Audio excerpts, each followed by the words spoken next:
A submarine the size of a destroyer. A ship with one knockout gun turret. Enormous, sluggish, steampunk behemoths.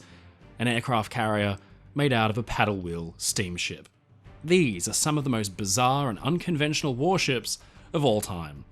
Some were the result of periods of unchecked innovation, where the time between two technological achievements can be littered with awkward, unusual, and failed attempts at pushing the boundaries. After all, for every Model T and Mustang, there's a Ford Edsel in the middle. So today, in the start of a new series, let's look at 4 very unique vessels. Ladies and gentlemen, I'm your friend Mike Brady from Oceanliner Designs, and these are some of the most unhinged warship designs from history.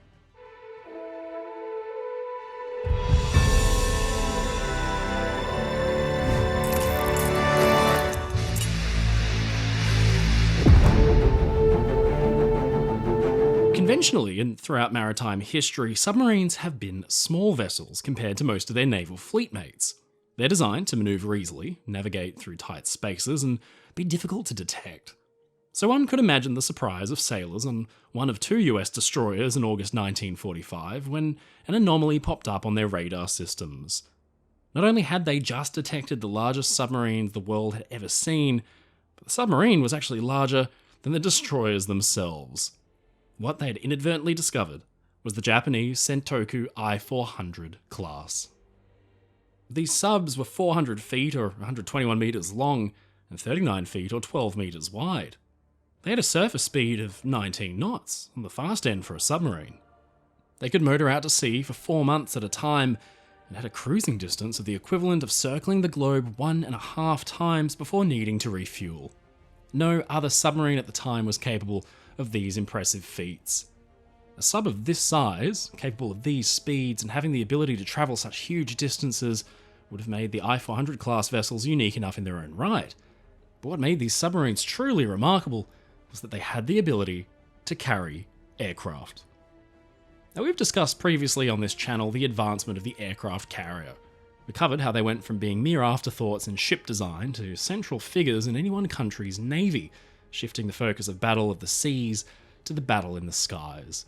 All the same, Japan's interest in combining submarines and aircraft carriers remains an incredibly fascinating endeavour. How did we even get here? Well, we need to turn the clock back to 1941. The major proponent of what would become the I-400 class design was the same mastermind behind the Pearl Harbor attacks on December 7th that year. Admiral Isoroku Yamamoto was the commander of Japan's combined fleet.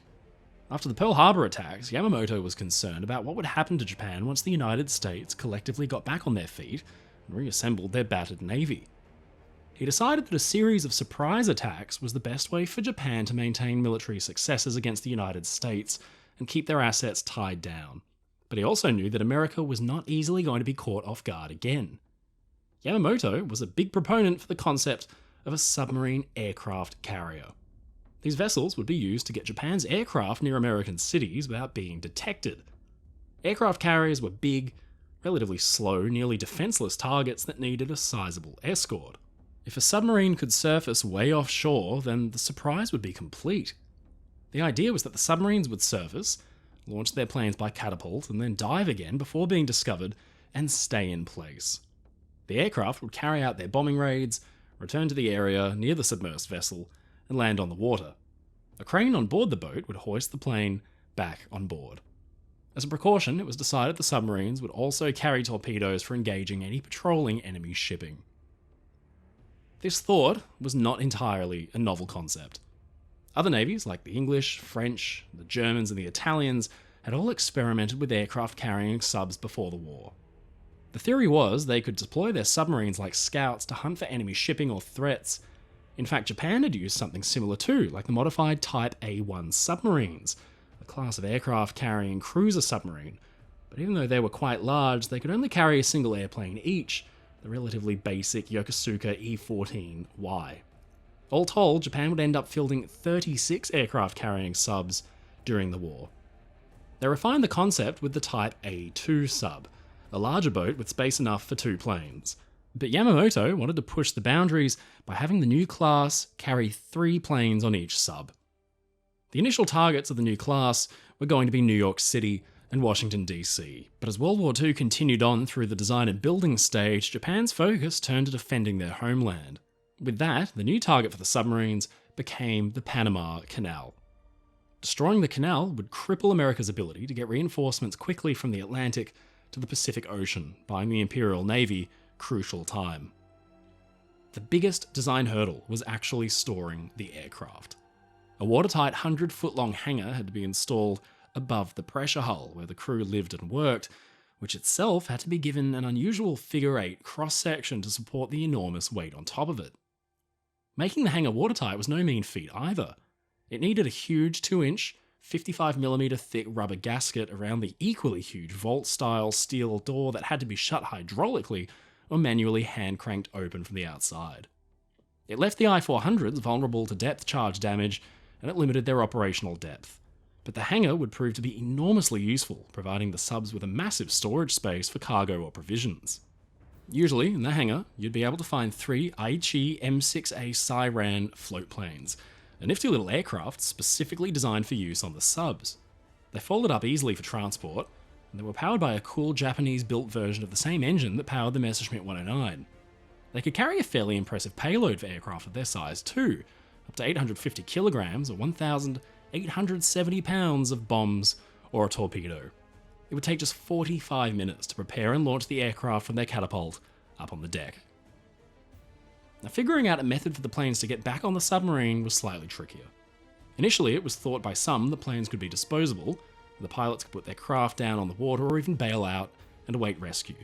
Clearly, nobody actually consulted with the pilots on that one. But the Aichi Seiran had been custom built for the I-400 and the A-type modified submarines. They weren't cheap, and you certainly couldn't be throwing them away. Instead, the subs were fitted with clever collapsible cranes that could swing up, pluck the float planes out of the sea and bring them home again. So while they were successful in their ability to carry planes on board, and also while submerged, the unique design did not make the I-400 class the most seaworthy group of submarines the world had ever seen. Yes, they were fast in a straight line, on the surface, but they were also unwieldy and difficult to maneuver thanks to their relatively small rudders. That huge size made them much easier to spot on radar screens or from the air as well. The large hangar and offset conning tower could also act like a sail, sending the boat off course in any kind of strong wind from the beam. Dive time was slow too, taking around a full minute, but the design brief had been met. With 3 boats completed by 1945, it was time to see what they could do. With just 1 month of the war left and Japan's position crumbling fast, the proposed plan of attacking the Panama Canal was scrapped in favour of a raid on the US Navy base at Ulithi Atoll, a large anchorage about 500 kilometres or 420 miles southwest of Guam. 2 of the I-400s were joined by a pair of modified, smaller A-class boats, giving the force a combined total of 14 aircraft. Not exactly impressive numbers, but enough to do some damage in the event of a surprise attack. The force set off in August 1945 with the task of hitting 15 American carriers moored at Ulithi with kamikaze attacks. The attack aircraft were even illegally painted with American markings. But the plan almost immediately went awry when I-13, one of the support subs, was sunk by American aircraft and a destroyer, but then came the biggest shock of all, the surrender of Japan. The situation became a confused mess. One order came from the Emperor, imploring all Japanese soldiers to surrender, while another order from the Navy ordered all submarines to continue with their mission. Just hours before the planned attack on Ulithi, a final official command came in that directed the submarines to destroy their weapons and return to the Japanese base at Kure. I-401 encountered the American sub USS Segundo, and she was ordered to stop and be boarded. The sheer scale of the submarine must have shocked the Segundos because the Japanese boat was over 100 feet longer and nearly 4 times heavier than theirs. USS Blue, a destroyer, accepted I-400's surrender. They were probably just as surprised because the I-400 was also longer than their ship and more than twice as heavy. American intelligence was taken completely by surprise by the sudden appearance of these ocean-going monsters, and they were keen to learn what mechanical lessons they might provide. After their capture though, the Soviet Union got word that they were in the hands of the Americans, and they wanted a chance to inspect them themselves.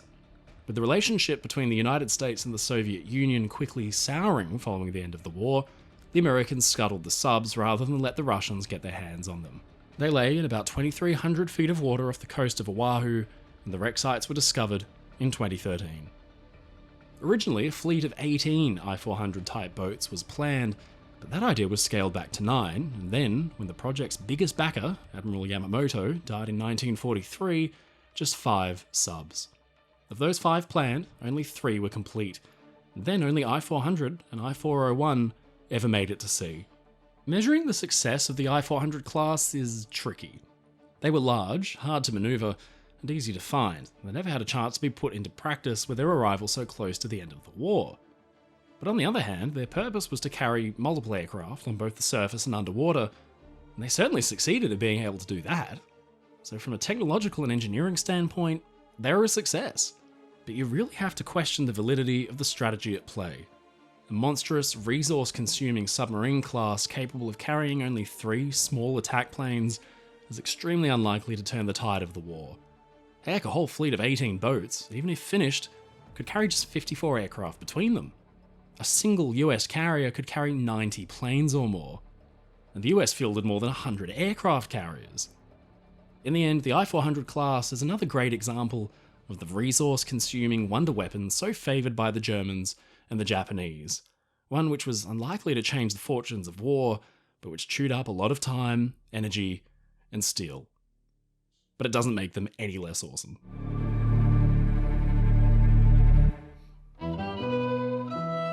Even the most casual history fan can name a few kinds of warships: battleships, submarines, aircraft carriers, and so on. But how many people know what a monitor is? We've talked a bit about them on this channel before.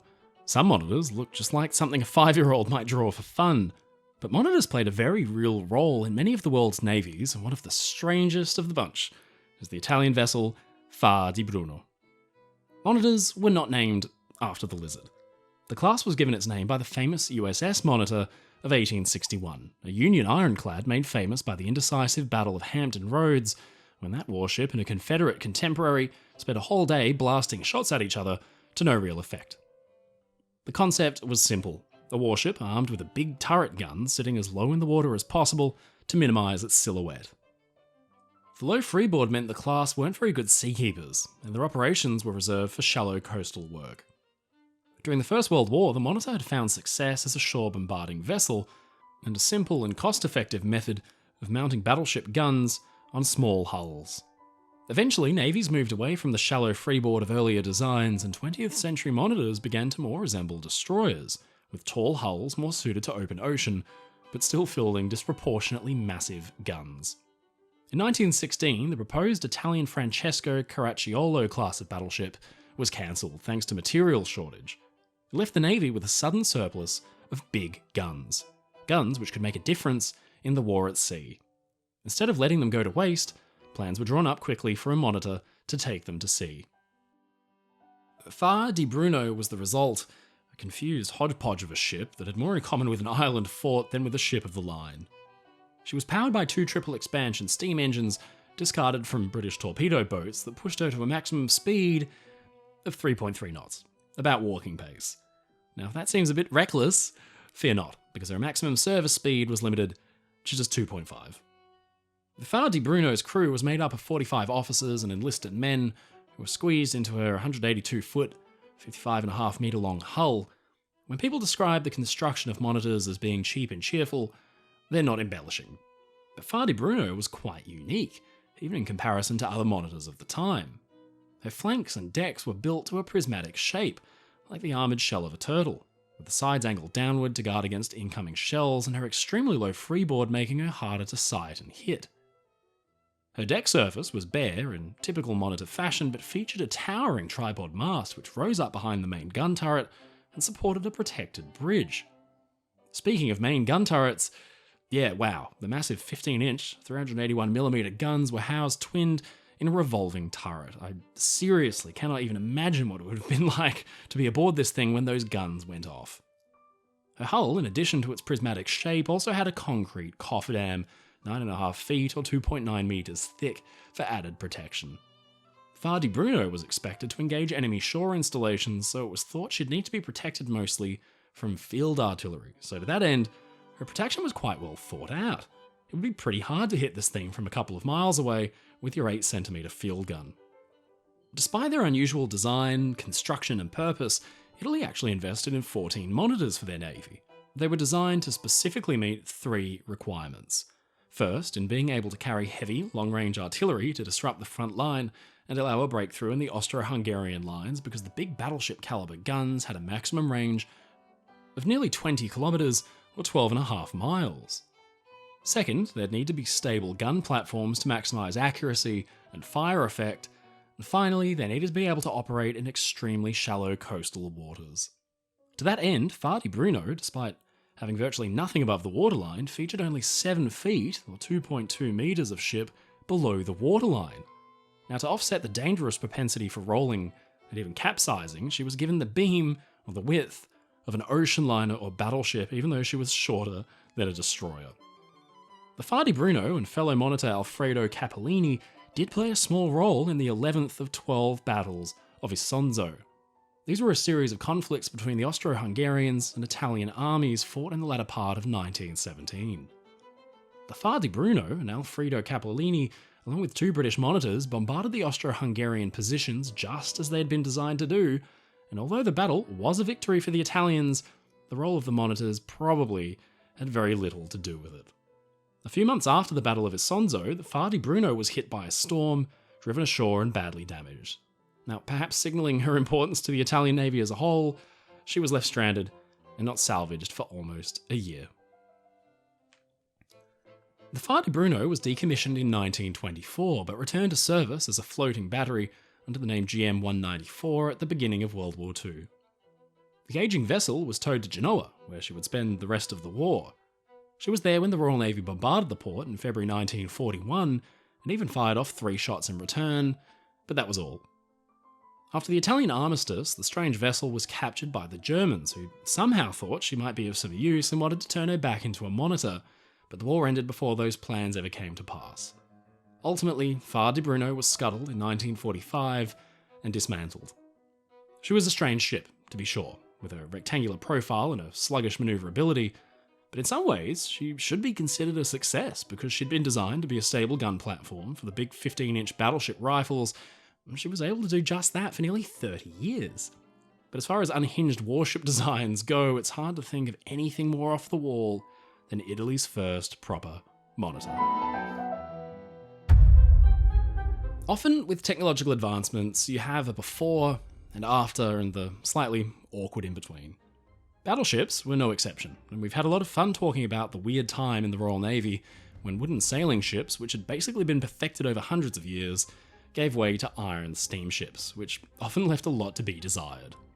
One fun example of these is Britain's Colossus-class battleships, ironclads which implemented a few firsts for the Royal Navy and the world. The Colossus-class battleship was born out of an era where the French, British, German, American, Russian and Italian navies rushed to compete with each other with each successive class of battleship. In a running skirmish between guns and armour, the British had a series of successes and failures. HMS Ajax had been a class-leading battleship when she was laid down in 1876, but it took 4 years to complete her, and even then, on trials, she was found to exhibit some bad behaviour. Such was the pace of design and the frantic construction schedule at the time that even before Ajax was finished and in service, designs were already put into place for an improved class of battleship. Now, the key to Colossus's development was the introduction in the Royal Navy of breech-loading guns. These had been tested years earlier, but they proved dangerous and unpredictable. But the development of an automatic safety device meant breech loaders were at last capable of being fired with reliability in mind. And the simple fact was that a breech-loaded gun was a bigger and more powerful gun than a muzzle-loaded one, for the fact that large shells and bags of powder could be more easily fed into the breech at the back instead of being stuffed down the muzzle. This resulted in the development of a big 12-inch 25 caliber gun. The Navy just needed something to put it on. Colossus was originally proposed to be significantly longer than any other British battleship in service, but the Admiralty settled on a more modest 325-foot length.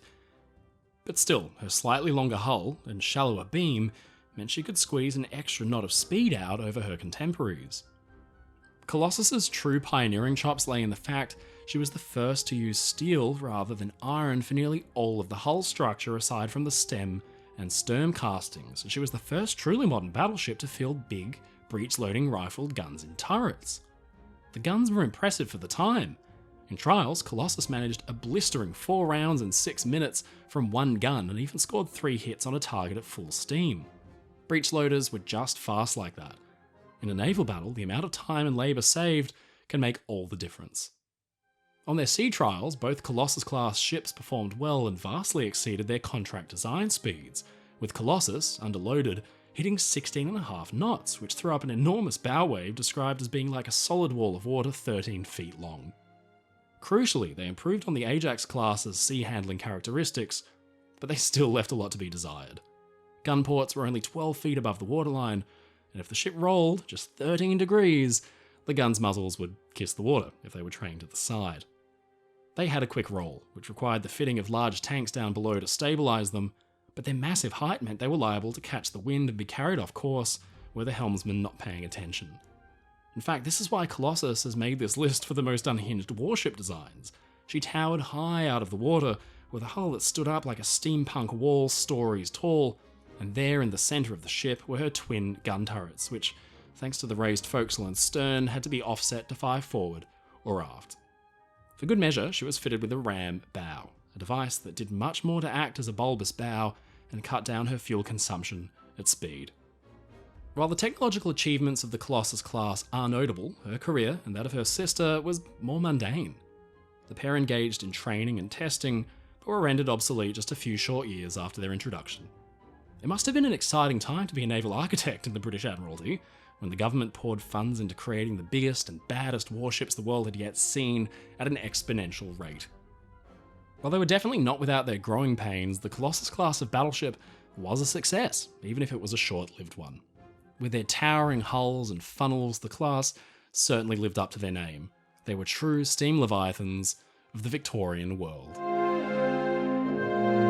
Now, we've talked about this next ship on the channel before, but I just had to bring it up again because the story is so fascinating.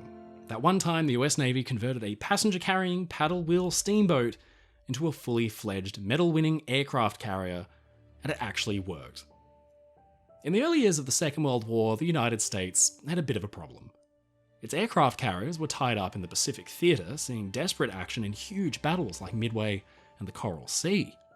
They'd gone from mere curiosities to becoming the backbone of the modern Navy, and they had to be protected at all costs. But back home, pilots needed training for carrier operations, which came with their own quirks and immense dangers. Pilots landing on aircraft carriers faced a whole host of dangers their land-based colleagues didn't have to. For one, the weather was totally beyond the crew's control, and it could shift drastically on approach to the carrier. Chief among quirks for training carrier pilots was the length of the landing zone itself. Land-based pilots could enjoy runways thousands of feet long, but carrier pilots had just a short few hundred feet to work with. They had to put their aircraft down with pinpoint accuracy, usually just above stall speed. Of course, then the runway they were landing on was moving by itself as well. The early carrier pilots were their own breed of gutsy daredevil, but without an actual aircraft carrier to train on, pilots would be woefully underprepared when they got to the actual theatre of operations. This is where some Navy planners got a clever, unhinged idea. The SS CNB was a grand passenger steamer launched in November 1912 by the Detroit Shipbuilding Company in Michigan. Named using the initials of its owners, the Cleveland and Buffalo Transit Company, CNB, get it? The CNB boasted accommodations for over 1,500 passengers. At 500 feet, or 152 metres in length, and 58 feet, or 17.6 metres in beam, she was among the largest and most opulent passenger steamers on the Great Lakes, and she was, in fact, the largest sidewheel steamer in the world at the time, a fact that would come in very handy for the Navy. She had boasted an impressive array of amenities aimed at passenger comfort, including staterooms, elegant dining saloons, and spacious promenade decks. In fact, the decision to use old-fashioned inclined steam engines was taken specifically for passengers who wanted a good night's sleep on board. The engines could develop impressive horsepower at low revolutions, creating less vibration and making for a more comfortable trip. She was an impressive, quirky ship to be sure, and the SS C&B served the Great Lakes region for over 2 decades. But then came the Second World War. Navy Commander Richard Whitehead had come up with the idea of making use of lake steamers for training purposes, but it took some time for the seemingly ludicrous idea to catch on. Remarkably though, the SS C&B was acquired by the Navy in March 1942 and underwent a radical transformation. Her impressive length and beam made her an ideal platform for use as a training aircraft carrier, and Navy workers got started on converting her. Her luxurious accommodations and superstructure were removed, and in their place a flat-top flight deck was installed along with a small island superstructure.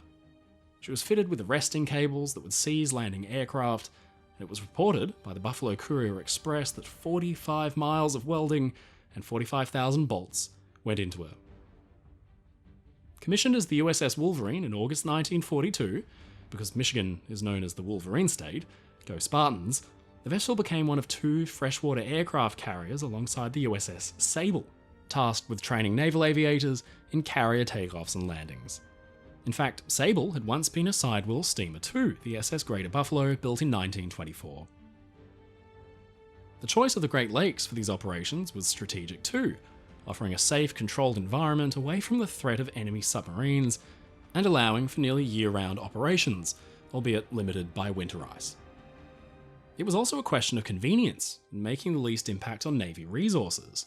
If Wolverine had been training on the open ocean, for example, instead, then an escort force of destroyers would be needed every time she left port. Operating primarily out of Chicago alongside USS Sable, the Wolverine played a crucial role in the training of thousands of Navy pilots. The 2 unusual ships came to be known as the Corn Belt Fleet. These aviators would go on to play a pivotal role in the Navy's aerial campaigns in the Pacific, contributing significantly to the Allied victory. The training operations aboard the Wolverine were not without their challenges though, including navigating the unpredictable weather of the Great Lakes and accommodating the limitations imposed by the vessel's original design. They weren't real aircraft carriers after all. There were no hangars or storage decks, elevators, or anything like that. Plus, the ships weren't fast enough to create the adequate wind conditions required for safe landings, so on calm days, operations had to be halted entirely. But despite these hurdles, the Wolverine and her semi-sister ship, the Sable, provided invaluable service in preparing naval aviators for the rigours of carrier operations. The USS Wolverine was decommissioned in November 1945, shortly after the end of World War II.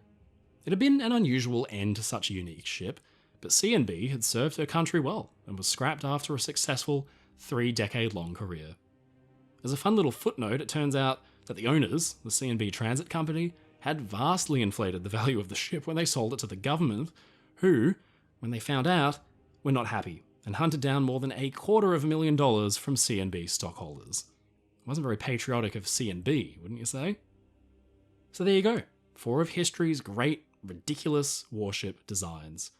Fortunately, there are many, many, many more, so tune in next time when we look at some more unhinged warships from history.